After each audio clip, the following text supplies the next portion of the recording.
السلام علیکم ورحمۃ اللہ۔ آج ایک بہن نے سوال کیا کہ مرنے کے بعد میت کو کس کس چیز کا ثواب پہنچتا ہے۔ تو آئیے ہم قرآن و حدیث کی روشنی میں دیکھتے ہیں کہ میت کو کس کس چیز کا ثواب پہنچتا ہے۔ رسول اللہ صلی اللہ علیہ وسلم نے ارشاد فرمایا، یہ بخاری مسلم کی روایت ہے کہ مرنے کے بعد میت کے تمام ثواب منقطع ہو جاتے ہیں الا من ثلاث، سوائے تین کے، اور وہ ہے پہلی چیز انسان کا علم جو مرنے کے بعد اس کو فائدہ دے، یعنی نفع بخش علم، علم دین جو اس نے دوسروں کو سکھایا ہو، اور دوسرے اگر اس کے مرنے کے بعد اس سے فائدہ اٹھا رہے ہیں تو مردے کو قبر میں بھی ثواب پہنچتا رہے گا۔ اور دوسری چیز صدقۃ جاریۃ او صدقۃ جاریۃ، صدقہ جاریہ، یعنی کوئی مسجد بنوانا، کوئی مدرسہ بنوانا، کوئی نل لگانا، کوئی پیڑ بونا کہ لوگ اس سے فائدہ اٹھائیں۔ اگر انسان زندہ ہے مردہ ہے، اس نے کوئی مسجد بنوائی تو اس کو ثواب ملتا رہے گا، اس کے مرنے کے بعد بھی اس کو اس کا ثواب ملتا رہے گا۔ جب تک وہ مسجد قائم رہے گی اس کا ثواب میت کو بھی پہنچتا رہے گا۔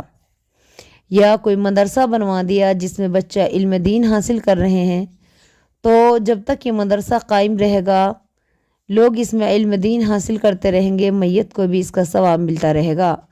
یا کسی ایسی جگہ پانی کا انتظام کروا دیا جہاں پانی کی قلت ہے، تو جب تک لوگ اس پانی سے، یعنی اس کنویں یا کوئی نل وغیرہ اس نے لگوایا تھا، جب تک لوگ اس سے فائدہ اٹھائیں گے، میت کو بھی اس کا ثواب پہنچتا رہے گا۔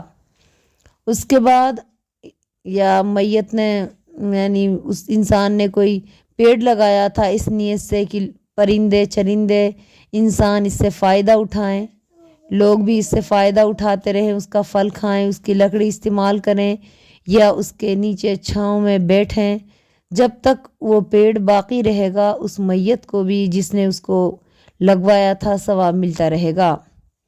اور تیسری چیز وَوَلَدٌ صَالِحٌ يَدْعُو لَهُ، نیک صالح اولاد جو مرنے کے بعد اپنے ماں باپ کے لیے دعا کرے۔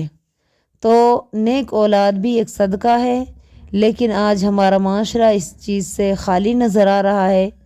لوگوں کی سمجھ میں نہیں آتی کہ اولاد بھی مرنے کے بعد ان کے لیے صدقہ بن جائے گی۔ لوگ اپنے بچوں کو دینی تعلیم و تربیت سے دور رکھتے ہیں، اور دنیاوی تعلیم، انگلش تعلیم، اس کی طرف لوگوں کا رجحان بہت زیادہ ہے۔ حالانکہ اسلام منع نہیں کرتا کہ آپ دنیاوی علوم حاصل نہ کرو، لیکن اسلام یہ ضرور کہتا ہے کہ اپنے بچوں کو بنیادی اسلامی تعلیم ضرور دو، تاکہ آپ کا بچہ نماز پڑھ سکے، حرام اور حلال میں تمیز کر سکے، وہ روزے رکھ سکے، صدقہ خیرات زکوٰۃ دے سکے۔ یہ تمام چیزیں اس کی سمجھ میں آنی چاہیے۔ بنیادی علم بچے کے پاس ضرور ہونا چاہیے، لیکن آج ہمارے بڑے بڑے ماسٹر، انجینئر، پروفیسرز، ڈاکٹرز وہ کلمہ طیبہ بھی نہیں پڑھنا جانتے، اس کا معنی اور مفہوم بھی نہیں جانتے۔ کفِ افسوس مجھے کہنا پڑ رہا ہے کہ قوم آج دین سے دوری اختیار کی ہوئی ہے۔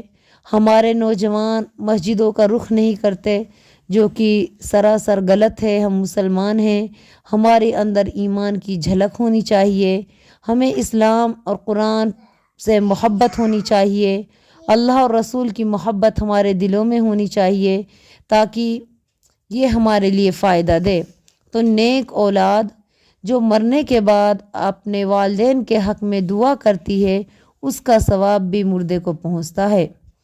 تو یہ جو قرآن خوانی ہے، یہ ذخیرہ خوانی ہے، یا کچھ اور ایسی خرافاتیں بدعاتیں کی جاتی ہیں، اس کا کوئی ثواب میت کو نہیں پہنچتا ہے۔ کچھ لوگ کہتے ہیں کہ میت کے لیے ذخیرے بنائے جائیں، تسبیحات پڑھی جائیں، اس کے لیے بخشی جائیں، یہ سب غلط ہے۔ اسلامی روح سے یہ صحیح نہیں ہے۔ اللہ کے نبی نے، کسی صحابہ نے ایسا نہیں کیا۔ اللہ کے نبی نے 3 چیزوں کا ثواب بتایا ہے جو میں نے آپ کے سامنے بیان کر دی ہیں۔ نمبر 1 انسان کا علم جو مرنے کے بعد اس کو فائدہ پہنچائے، یعنی نفع بخش علم۔ دوسری چیز صدقہ جاریہ۔ تیسری چیز نیک اولاد۔ تو آپ اپنی اولاد کو نیک بنائیں اور صدقہ کمائیں، انشاءاللہ تعالی یہ چیزیں مرنے کے بعد آپ کے کام آئیں گی اور آپ کے درجات کو بلند کریں گی اور آپ سے عذاب قبر کو دھیرے دھیرے دور کر دیں گی۔ تو مسلمان بہنوں اور بھائیوں، آپ کو بھی چاہیے کہ ان 3 میں سے کوئی ایک کام ضرور کر کے جانا تاکہ آپ کی موت کے بعد یہ چیزیں آپ کے لیے صدقہ جاریہ بن جائیں۔ آمین۔ السلام علیکم۔